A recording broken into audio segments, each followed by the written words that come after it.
Welcome to Law Firm Marketing Mastery. I'm Christopher Small. Law Firm Marketing Mastery brings together the best coaches in the industry to teach you how to crush it with your law firm. Imagine having a bunch of experienced mentors teaching you their expertise, packing decades of research, testing, and tough lessons into a concise curriculum. I've created one of the premier law firm coaching programs available anywhere, and it's free. This is a show that I wish I had a decade ago. Now, this show is about you, and I'm here to help you start and build your best law firm. So make sure to stay up to date with everything going on here, as well as getting some killer free stuff by signing up for the newsletter at lawfirmmarketingmastery.com. If you're new to the show but want to know more about what I teach here at Law Firm Marketing Mastery, check out the Getting Started page at lawfirmmarketingmastery.com/start-here. That's where I've got the fundamentals of starting and building a successful law firm, such as choosing a niche, naming your firm, search engine optimization, internet marketing, leadership, mindset, and more. That stuff is all obviously extremely important to your success, so make sure you get a handle on that as well. I've also got Law Firm Confidential, a members-only site dedicated to starting and building a successful law firm, and the Inner Circle, an exclusive mastermind group for lawyers wanting to take their firm to the next level. Details on that at lawfirmmarketingmastery.com, or just give me a call or even email me at chris@lawfirmmarketingmastery.com, and I'll tell you exactly what you need to know to get started with that. I'm looking forward to meeting all of you here at Law Firm Marketing Mastery. Hello, and welcome to episode number 82 of the Law Firm Marketing Mastery podcast. As always, I'm your host, Christopher Small, and we got a really great interview for you today. There's one minor problem, and that was that our connection was pretty terrible. So the interview kept cutting out. You can hear me getting extremely frustrated, but I just wanted to kind of warn you that the technical aspect of this is not the best, and promise that I'm going to fix that in the future. The other thing is, by the time we got towards the end, I just said, hey, Preston, forget it. Let's just cut it off here. I'm going to have you come back, sometime in a few months, and we'll talk some more. But I did want to get the answers to his lightning round questions, and so I emailed those to him, and he emailed me back. So I'm just going to read those in at the end, and you'll see what I'm talking about. But it's a cool interview. There's a lot of great information here, despite the technical difficulties. So please listen to it and enjoy. See ya. I'm excited to introduce my guest today on Law Firm Marketing Mastery. Today's guest is a lawyer, but is not working for a law firm. In fact, he's not really practicing law anymore, though he is responsible for the largest SEC contract database on the planet.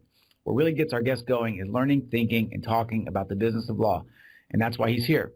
It's my honor to introduce Preston Clark, the creator of Law Insider and the Law Insider blog. Welcome, Preston. Hey, Christopher, it's great to be here. Thanks for having me. Appreciate it. Yeah. So I'm excited that you're here. I appreciate you coming on. And like I sort of told you as we were just talking, I know you're busy. You got a lot going on, and I appreciate your time. You just heard sort of my short, brief introduction of you. Was there anything that I left out, or anything that you want to kind of add to the man that is Preston Clark? Well, I have an awesome wife and an awesome son, so I guess I should start there. Okay, cool. I think we can get into it when we get into the questions, but I just start by saying that I left the law practice in 2010, and at the time I was assistant counsel for the University of Miami. The economy, especially in South Florida, was still pretty rough, and so it was a difficult decision. I think a lot of times they didn't really have a choice, and I felt good about the fact that I had an opportunity to succeed in the legal profession, and it just wasn't a good fit for me. And so I feel very fortunate to have. I took a big risk and I took a big leap, and I feel fortunate that it has worked out as well as it has. So anyway, I'm thrilled to talk to you today and answer any questions you have. But that's sort of the genesis of how I got outside of the practice of law. Perfect. That's cool. And as you know, because I sort of sent you a little kind of outline of what I wanted to talk to you about. I'm always interested in the story about how people got to where they are. And the same goes for you, and it's funny because I'm in Seattle, right? And were you born in Seattle? I know that you went to high school in Seattle and things like that. Are you from here originally? Yeah, born and raised. Grew up on Frat Row at the University of Washington, 4 blocks from campus. So very much a Seattle guy. Okay, cool. I'm not. I moved out here in 2008, so I've been here about 6 years. But my business partner's, Seattleite, and I'm definitely adopting the city as my own. So it's a cool place, and I didn't actually know that about you until I started kind of researching you. But I thought that was pretty cool, and I know that gives you some bonus points in my mind, like right away. Right. So you already started off on the right track for me, like, oh, he's from Seattle. He's got to be cool. So I want to talk about. I want to just go all the way back. So you went to because your path is kind of, it's not that it's not traditional, but it isn't traditional at the same time. So you originally, after you get out of high school, you go to college at Seattle U, right? You're on the basketball team. You're just doing probably sort of the normal student stuff, I'm guessing. Yeah, I'll keep this part short, but Yeah. I like a lot of high school students and athletes, I had this vision that I would make basketball a long-term part of my life, and it was hard for me to let go of that dream. And so I played 2 years at Seattle University. I'm not particularly good at basketball, but I get something. I decide I'm going to do something, and I do it, and so I committed to that, um, and then just sort of had an epiphany that I needed to stop, and that I needed to do something different. And so I dropped out of Seattle U, packed up, and in Northern Africa and Morocco, and then came back and was ready to go again, and transferred to Loyola Marymount. No more basketball, just intramural basketball, and studied philosophy, and had suddenly was doing well in school and feeling very engaged. So that was sort of that was undergrad experience, uh, and that's like leaving Seattle was a great turning point for me. I think leaving home, like you obviously left home. I think it's important to do it, and it was great for me to get out and leave basketball and leave sports and be able to focus on a career. And that's it. So that's sort of the early stage. And then I guess from there it was, I definitely wasn't ready for the business world. I got offered a job at Adweek magazine to be a writer there. I did to join the Peace Corps. So then that adventure started, and spent 27 months traveling, or not traveling, but living in El Salvador, Central America, traveling around that small country. It's about the size of Massachusetts. And so that was certainly another amazing adventure in my life, and something that I did, I guess, in a non-traditional sense to your question. Yeah, definitely. So when you just, what was the decision like behind going to the Peace Corps? For you and some of these other things that you did, was it kind of just, you weren't, you were just sort of checking out life, and seeing what was out there, kind of following your interests and doing things like that?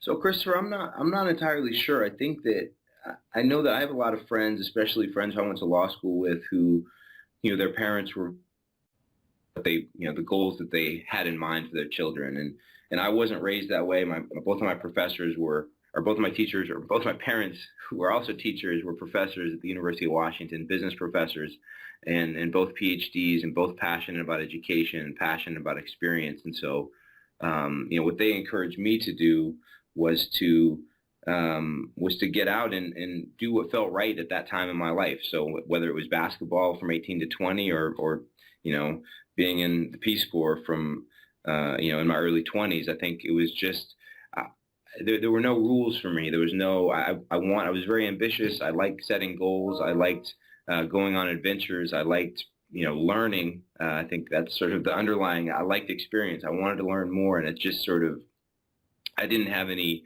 though certainly I did help people, and that became a pivotal part of my life as a result. But being very candid with you, I wanted the adventure, and that's what I went for. And it turned out to be way more than I bargained for, and absolutely changed my life. But at the time, it was, what's the next adventure I can take?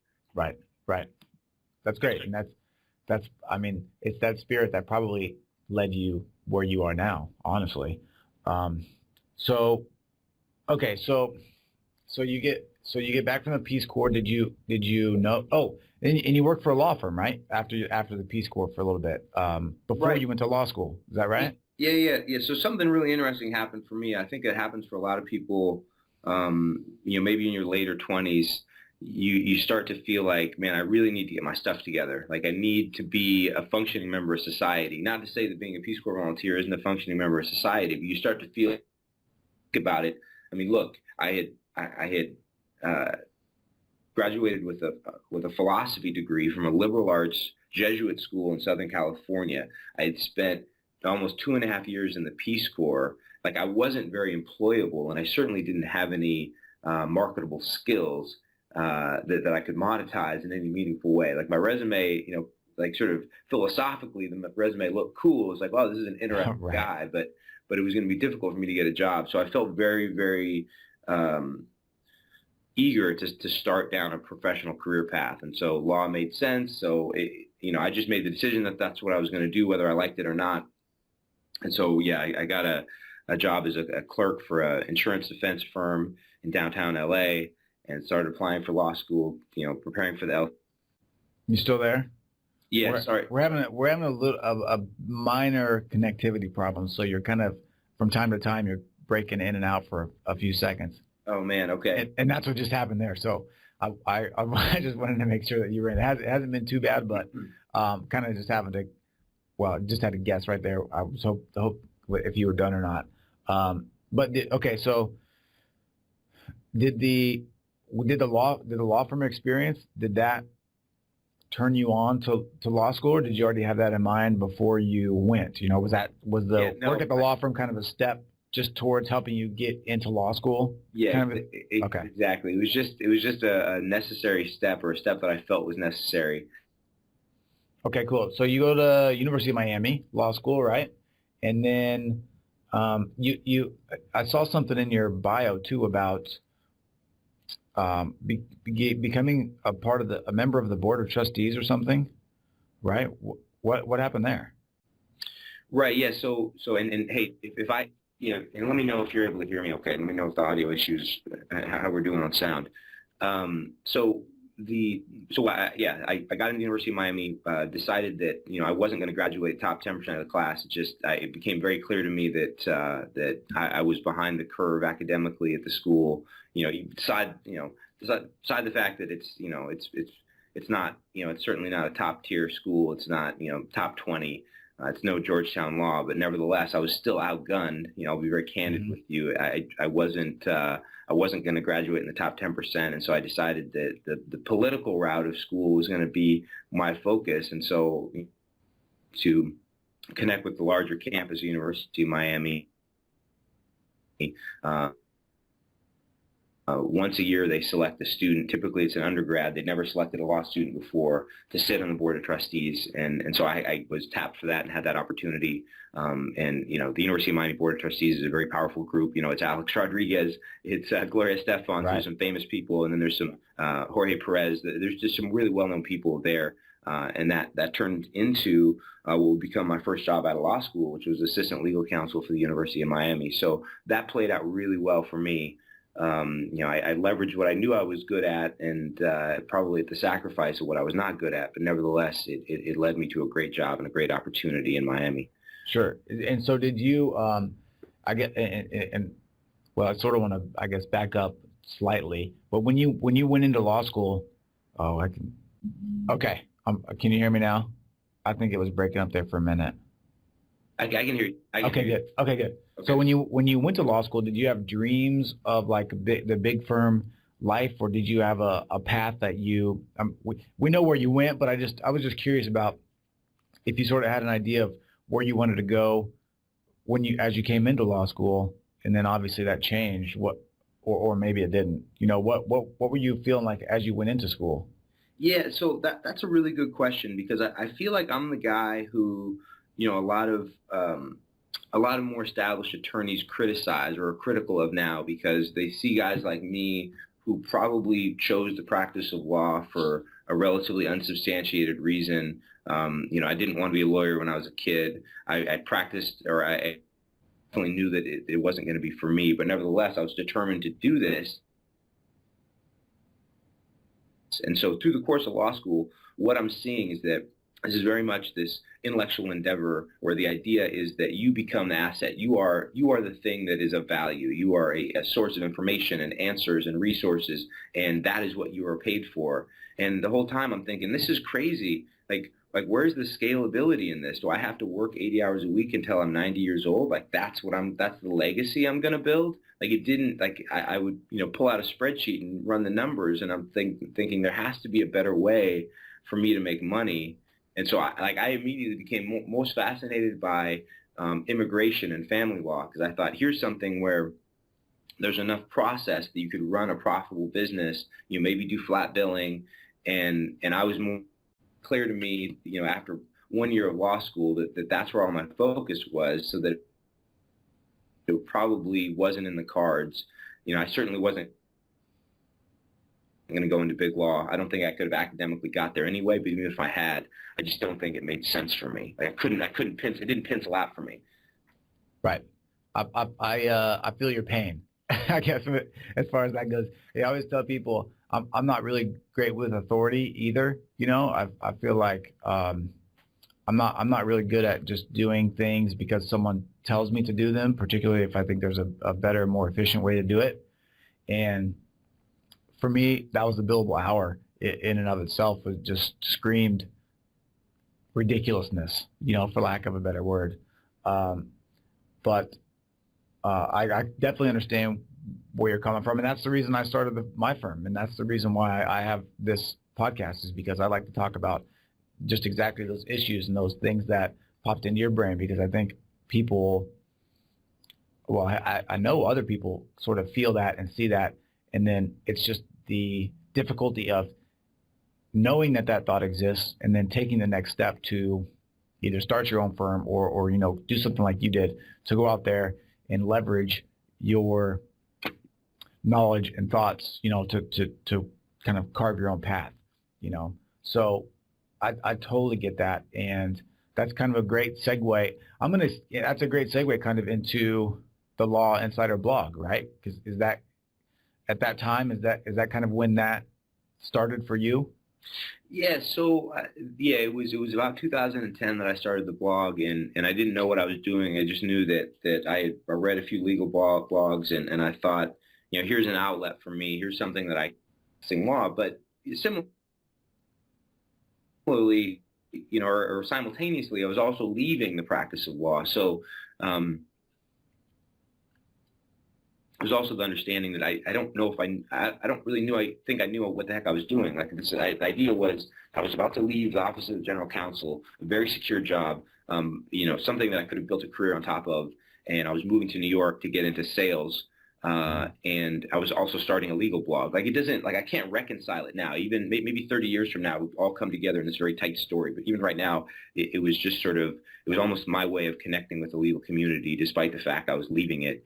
And over time and over the years, as I'm sure you've discovered in podcasting and in other writing, things that I ended up writing about were business related, and I ended up speaking to lawyers about it, because it was always in the context of, what can a lawyer do either inside the profession or outside the profession to drive revenue, to minimize work, to be perfectly honest, which I know for lawyers like the most heinous thing to say. Like, we're supposed to just work hard all the time forever, until we die, and be proud of that. That's sort of our badge of courage. And I think that, my philosophy and my feeling is that if we're really smart and we can figure out a way to run a business the right way, it can be very profitable. Certainly it's not easy. Certainly it's a lot of work, but that's what I became focused on. So that's sort of the direction of the blog, and that's where it's been for the last couple of years. But certainly when it got started, I didn't know what the heck I was doing. So if you go back and you look at the first 10 posts, which I shouldn't even say, because I don't want you to. Right. I wanted to, actually, I was going to say that I actually didn't go back that far, but I'm going to. Don't. I will. I'm going to go look, but I'm I won't do it right now, but I will. But I'm curious about how I have looked at those, some of your, like the last year's posts or so, maybe a little bit farther back than that. And there definitely, I think, is some underlying business acumen in there that I guess that you wouldn't necessarily get with a law school degree or with a philosophy degree. So how did you So for me, for example, I read all kinds of business books because I kind of geek out about it. It's really interesting to me. I read about marketing. I read about all the stuff. Listen to all these other podcasts. How did you get into sort of business in that contextual kind of sense to where you started to talk about it? Was it just something that organically happened for you? Are you always reading? Or where does that come from for you? I think growing up in Seattle and having, yeah, I don't know. I think I felt like business wasn't a worthy goal. Like, just like sales is inherently, dirty. Like it's not something to aspire to. It's not worthy. It's not a worthy goal to aspire to be a great salesperson. Right. And I think that's how I grew up. That's what I believed. And so that's why I went to law school instead of business school. But at the same time, I grew up with my dad, helping him start a business that we ran together for 15 years. Both of my parents do executive business education, and I was surrounded by that. And yes, I read, I don't read the latest Supreme Court decision, but I read every business book that's out there. So yeah, it's always been my passion. I just think it took me long. I was probably 30 years old when I said, "Hey, can you hear me, Christopher?" Yep, I can. You just got cut off right there at the end. So it's tough.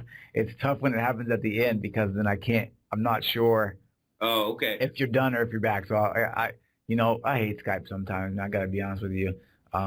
It's the best way to do it because it's easy to record, but man, sometimes it sucks. Yeah, for the connection. And it's not your fault. No, it is what it is. We're working through it fine though. I think, if I can understand what you're saying, everybody else can too. So, and you're giving great stuff right now. I want to talk a little bit about the bones of the blog, and what I mean by that is, I don't know what your numbers are. I'm assuming that your blog is pretty popular, right? I mean, I don't know what that is, but how?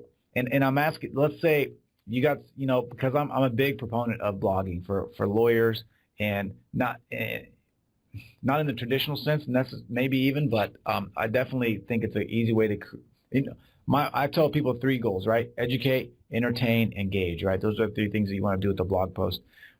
What advice do you have for people that are just lawyers that are just starting out with a blog and they're worried about the way that it looks to other lawyers, or they're worried about getting traction, or they're worried about getting readers? What do you have suggestions for people for lawyers, I guess, in particular when it comes to blogging and what they should be doing? Yeah, you're going to put yourself out there and you're going to write and publish things that may be criticized by your friends and by your peers and your colleagues, and someone's going to say, hey man, this didn't make sense, or nice grammatical errors in paragraph 2, and here you are, an established attorney, and you're like, why am I doing this? Why am I putting myself out there in a new endeavor that I'm not good at yet? And the fact of the matter is that this is a new medium, this is a new platform that you have to embrace, and is an expression of yourself as a professional. And the longer you wait, the more you delay starting it, the harder it's going to be to get there. So my recommendation is just get started. And if you want a good laugh, again, go back and look at my first 10 posts and then realize that, it's going to take you a couple of years. But I think the first question that you have to answer is you really need to know who your audience is. And I think that whether you're an employment law attorney, it varies dramatically different than if you're a DUI attorney, because I think the nature of blogging for the 3 targets that you just said, it has to have some latent ROI that you can attach to it, even if you can't, even if it's just sort of theoretical. Like, you kind of understand that if you do this enough over time, you are going to engage and influence an audience that may at some point drive business for you. You have to be able to at least think about it in that respect, so that you're not your legal blog suddenly it doesn't become a fly fishing blog. Like, you have. Right. Hey man, I'm here. Can you hear me? Yeah, I can hear you. So okay. I want to. You got cut off right when you're, and I know where you were going, but I think it's an important point is that you were talking about, you don't want your law blog to turn into a fly fishing blog. That's kind of about where it cut off. Do you want to complete that? Yeah. Complete your thought there? Yeah, please, thanks. So So I guess all I'm saying is that you have to have an intent and you have to know what your audience is. And it took me a long time to figure out that my audience was lawyers, and it shouldn't take a DUI attorney that long to figure out who his audience is. But it's not out of the question that much of his or her content should be driven toward the attorneys that would be giving him referrals. So I guess you really want to know which eyeballs you want to attract, and then I think that's such a simple thing to say, but if you don't do it, if you don't understand the type of people you want reading your stuff, it becomes so difficult to decide what you're going to write about. Right. Let's take a quick time out for a sec. I'm sure there are a ton of you out there thinking, yeah, this all sounds great, but how do I actually do this stuff? How do I implement it? Let me introduce you to a program I've created called Law Firm Confidential. Law Firm Confidential is about one thing: results. I've unlocked the secrets of my success in step-by-step how-to fashion so you can see the results with your firm that you know you deserve. And if you're just starting out, what I've created is the best how to start a law firm program around. Don't sit around and let your life pass you by. Go to lawfirmmarketingmastery.com/confidential today to find out how you can create the law firm of your dreams. Now, back to the good stuff. Yeah, I mean, I can tell you, from my blog, we do DUI defense, we do personal injury, and when I write all my blog posts, I always write them from the perspective of the potential client. So I always just imagine that there is someone sitting across from me that is asking me this question. Basically, I try to pull everything back in some ways to answering questions or providing some context for potential clients. Because for some attorneys don't like that because they don't feel like it's smart enough, it's not legal enough, because I don't cite to cases, I don't cite to statutes, I don't do any of that kind of stuff. I write just like I talk. And and this is a little nugget maybe for other people. I don't know how you feel about this, but I save sort of my networking, my attorney referral sort of stuff for actual networking, for making connections with attorneys and letting them know who we are and what we do, and the reason why I write the blog. I tell people that I write the blog for potential clients, and I think people get that once they sort of get that context. But I think everything you said was spot on. And I want to. Oh yeah. Sorry, but think about what you just said. Think about how crazy it is. And I'm going to write about my interpretation of Supreme Court cases, and I'm a DUI attorney. What are you talking about? Why on earth would you waste your time doing that? Because it's not we only have so much time. When we talk about blogging, we're talking about business, and it's okay. It's okay. We all need to have a good cry together and say it's okay to want to make sales and to drive business as an attorney. We haven't sacrificed our credibility as human beings by pursuing revenue. It's okay. Right. I agree. Well, and the way I see it is, if you're not doing that, if you're not marketing yourself, if you're not reaching out to potential clients, if you think you're like a badass attorney, if you think you're really good, you're really doing a disservice to those people, because they're not going to be able to find you. You're not going to be able to help them, and it's going to be a waste of your time and a disservice to those potential clients that you could help. That's the way I see marketing, and that's the way I see even things like direct mail. I don't know what your thought is on direct mail, but I'm okay with it for that exact reason. There's no better potential client than someone that shows up on a list of having just been arrested for DUI. I know that person needs my help, and I can reach out to them in the right way. The message may be where sort of the the line on I don't know what the word I'm looking for is, courteousness, or tact comes in, but it's definitely that's how I feel about it. And I try to educate lawyers that I talk to about that all the time too. But Christopher, think about that. It's in your line of work, you don't create a problem. You don't create a need for your services. You solve a problem, and so your job is to be in front of they see.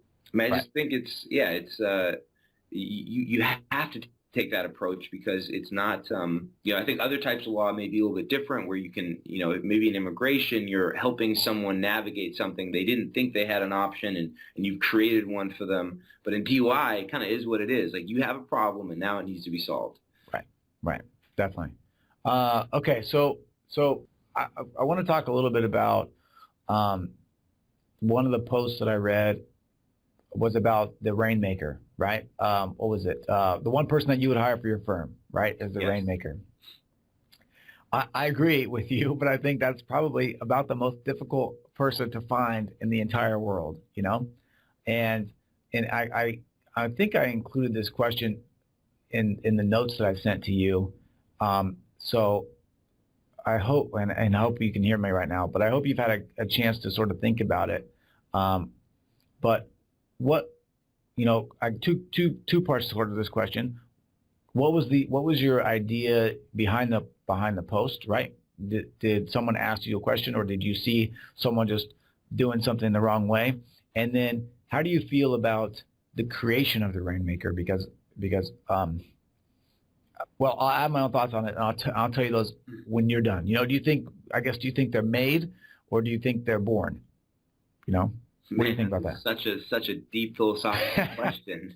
Well, I'll tell you why I think it's important is because I think one of the big problems with attorneys is they have so many of these rules, is what I call them, sort of implanted in their head, and limiting beliefs, in a lot of ways that don't let them get to where they need to go, because they don't think, and it's sort of what we've been talking about, they don't get to where they need to go because they think it's not the way that a lawyer should do something, or it's not the way that they see their work going, not to cut you off, but so run with that question. Okay.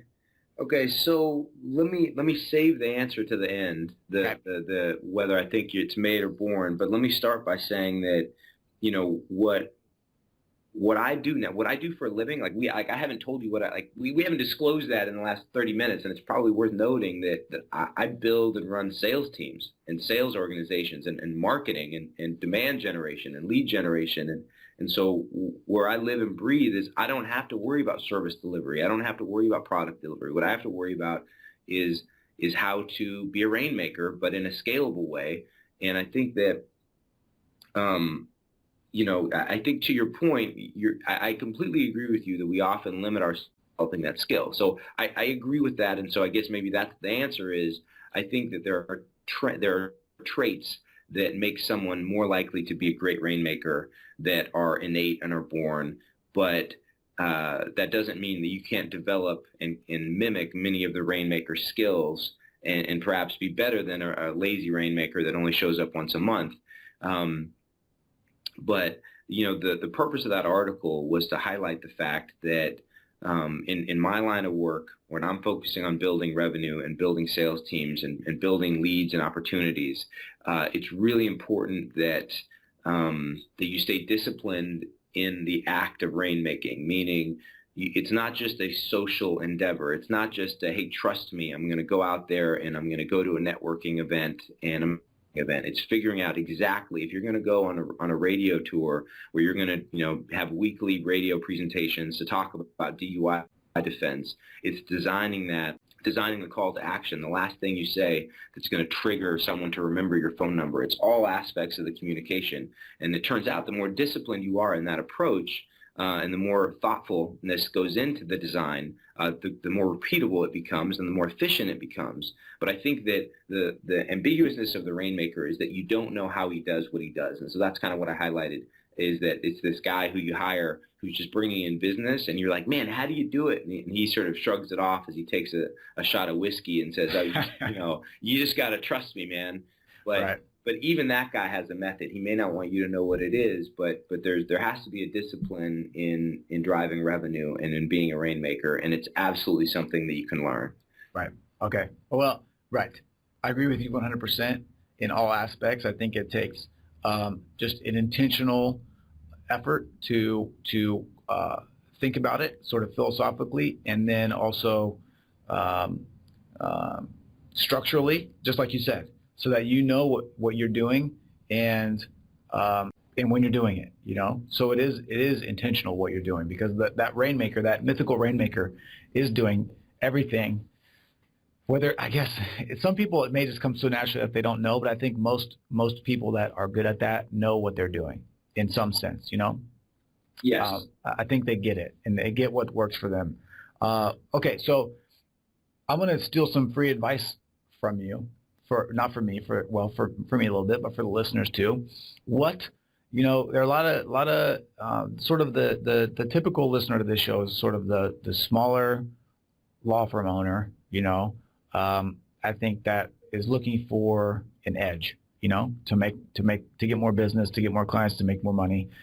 What if you were in that circumstance, if you were sort of a smaller law firm owner, what are some of the things that you would focus on right now, to generate revenue relatively quickly? Because a blog and some of those things are longer term plays, but let's say you need to make some money like in the next 30 to 60 days. What are a couple of things that you would do, with your background and expertise to sort of get that going? Sure. So first things first, you gotta start with a spreadsheet, and Okay. and we can't talk about achieving success if we haven't defined what success is. And so if you said to me, hey, Preston, how much revenue do you want to generate in the next 30, 60, 90 days? And I don't mean that as like a beginning of a scammy sales pitch, like how much money do you want to make? I mean, like, what are we trying to do? We're trying to increase revenue by 10%. We're trying to bring in an extra 4,000 in revenue, 20,000 in revenue. Let's set it. Let's figure out what the average new customer or new client looks like in terms of potential revenue, depending on the complexity of the deal. So if it's DUI, if it's $1,000 a pop or $500 a pop, and we're trying to get to 10,000, is it 10 deals? Is it 20 new clients? What is it? So that we can at least have a sense of what it would take, because maybe then your goals become, maybe you drop them or maybe you increase them. I need to bring in 30 new customers, 30 new clients that will be first-time clients or potentially return clients. Mm-hmm. And now you're going to say networking, email marketing, things where you're reaching people who you already met or who are in your social circle or in your professional network, and figuring out a way to get to that 20 or that 50 new customers. But it has to be deliberate. You can't just, if you don't map it out and if you don't decide definitively what you need in order to accomplish the goal, it becomes very difficult. And this goes back to my comment earlier about the blog and this idea that if you don't know what your audience is, it becomes really difficult to write with purpose. And so you need to know and articulate and write down to achieve that financial number, how many new customers it would take. And I know that seems rudimentary, but it's so often that business owners don't do it, and then it becomes very nebulous. It's sort of like, we have to do better. We have to do more of something. It's like, no, come on, decide what it is specifically, and then let's go get it. Let's go chase it. Right. Okay. That's great advice. I agree with you 100%. I think I agree with you. The vagueness, there's safety in vagueness, right? But it doesn't really help you get to where you want to go. Because it's easy, because I tell you, I have these conversations with my business partner, I'll be like, hey man, look, these are the numbers. And he's like, no, I feel like we've been doing pretty good this month, and I'm like, no, this is exactly how we've been doing, like these are our goals and this is where we are and this is what we need to do. And he's like, yeah, but I feel like it's good. I feel like we're moving in the right direction. And I'm like, well, either we are or we aren't, and I think that goes to your point, is that if you use set concrete numbers and then create a workable plan to reach those numbers, then at least whether or not you're getting there, and you can sort of adapt, you can pivot, do whatever you need to do to find that thing that will work and help you get to where you want to go. So yeah, and I'll just make another comment too. I'm a big fan of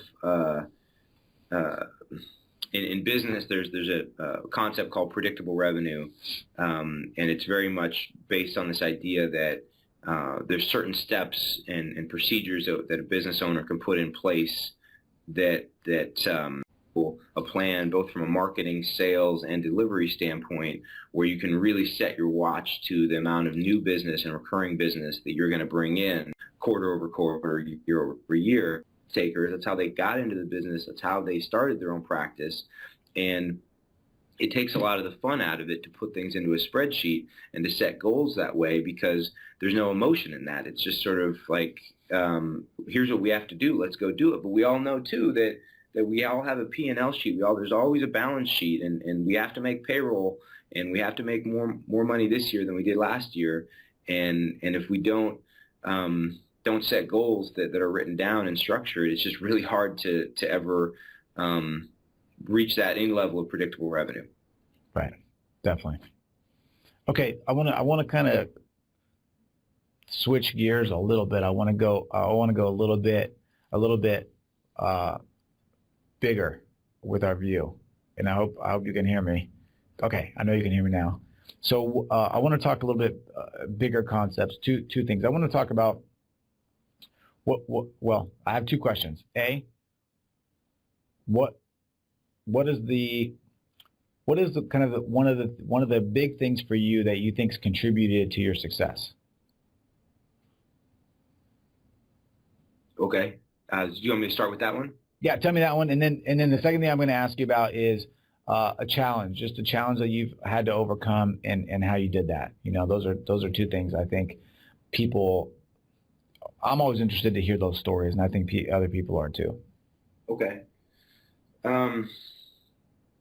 So, man, it's so hard. I think that, like, the thing is, I don't consider myself successful yet, right? So I think it's really hard to speak about.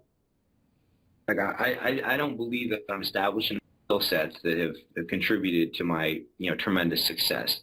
But at the same time, I've accomplished some great things, and my trajectory has been awesome, and so I'm having a ton of fun. But I think, tiring for me, very exhausting. What it means is that I'm always willing to go into the dark alley, and I'm always willing to figure out how much work it's going to be to go into that dark alley to make things work.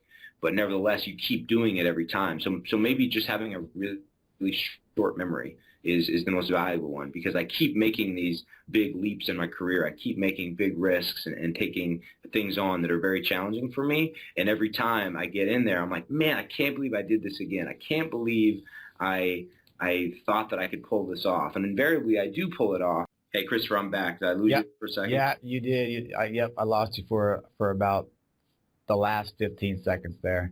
Okay. You're talking about, taking big risks and the effect that's had on you and your career, basically, is where you're at, sort of when we lost you. Now, I don't want to just imply risks, because risks imply dramatic change. I guess I mean, sometimes it's a risk, sometimes dramatic change, but sometimes it's committing to something that's new, like committing to a blog, to social media, or committing to a new area, or a new plan to acquire business. I had this a buddy of mine who's just a civil generation said that a lesson he learned from a New York attorney early on mailing is that he spent $2,000, bought a list, mailed something, and he didn't get any response. Mm-hmm. And so he said, okay, he pulled out another 2,000, did it one more time, zero response. And so at this point, and hey, Preston. Yeah. I lost you for about 5 seconds, and I want everybody to hear this. So, okay. Where you were at was he had mailed the list twice. Okay, right. So now he's at that decision point. What happened right. after that? Yeah. So he had mailed twice, gotten zero results. He's cashing. Hey, sorry. No, that's cool, man. I'm gonna keep going. I'm gonna finish it. I want to hear. So I lost you at the same point, man. But I want to hear it. We're gonna put it on. We're gonna get this on here. If it's the last thing that we do today, this story is getting told, because I'm locked in now, and I want to know how it ends. Okay, so I'm gonna start it over and see if I can get through the whole thing. Okay. All right. So a really talented marketing guy out of New York who I've worked with for a couple of years. He told me the story. Hey, man. Yeah, I cannot believe this. I hate this. The internet, man. We need to fix it. We need better internet, I got to get this story right, clearly. I know. And maybe the universe is telling us that we shouldn't be telling the story. It's too valuable. God. All right. Okay. All right. So it's too valuable. I know. I'm going to get it. If you don't mind, keep going, man. I'm going to keep listening because I do want to know it. I know it's a great story. I can feel it. I'm I'm I'm gonna keep going. So the story is to stick it out. And so as the story goes, in marketing mailers out to a list, got no response. Do this one more time. Do this initiative one more time. And he did it one more time, and he got his first 15. Hadn't committed to that third one, he would have been on to something else. And so we talk about taking risks, and I don't just mean taking risks. What I mean is exploring new avenues to drive your business and committing to them and going all the way through. And I don't mean to be frivolous with your marketing dollars or just to keep investing in a black hole, but you also have to know going in, and this is why the spreadsheet is so important, that you have a goal, you have a strategy. Hey, man, so I think I got most of it out on that one. Yeah, you did. You did. You did. And it is a good story. And I think. All right, everyone. Now I want to take another time out for a sec. A lot of people think the Law Firm Marketing Mastery training programs are just about making money. And honestly, yeah, there's a lot of that. Spend some time with me and you're definitely going to be making more money. But there's so much more to it than just making money. It's important to be rich and have a great life too. I want you to be great at work, great at home, great with your friends and family. I want you to step it up everywhere. I want you to get results with your life, not just with your business. And the results are real. I've had many conversations with members who are experiencing big time success. If you're listening to Law Firm Marketing Mastery, you are the type of person who's already interested in improving themselves. There's a lot of options out there today, and I think you have already decided. If you want to check out your options for improving your business and living the life of your dreams, check out lawfirmmarketingmastery.com/confidential. Hope to hear from you soon. Enjoy the rest of the show. I think one of the other, I'm sure too, that the guy each time he was mailing was not just sending out the same message time after time. Is that fair to say? I mean, I'm sure he was sort of iterating on what he sent out. Yeah, but he was sending it to the same list, right? Because that's what you need to understand too, is that what are the variables I'm going to change and what are the ones I'm going to keep the same? Because if you know that you have an opportunity with this subset of the population. Hey, I'm back, man. Man, this is so ridiculous. It's a good thing we're not on video because I'm like banging my head on the desk right now. That's the way It's so ridiculous, man. I've been doing these interviews for quite a while, and I haven't had these problems until like maybe the last 2 weeks. I've started to have a lot more problems with Skype, so I may have to find some other way in the future. But yeah, to go to your point, I guess you're right. Same list, iterating, and that's what I try to tell people too, is some people would see that as a colossal failure, even the first time or the second time. But, someone that does it the third time sees each of those as basically an experiment, a test. You there? Yeah. And you're right. And I do think that it is a test, but the test is part of a campaign and tries.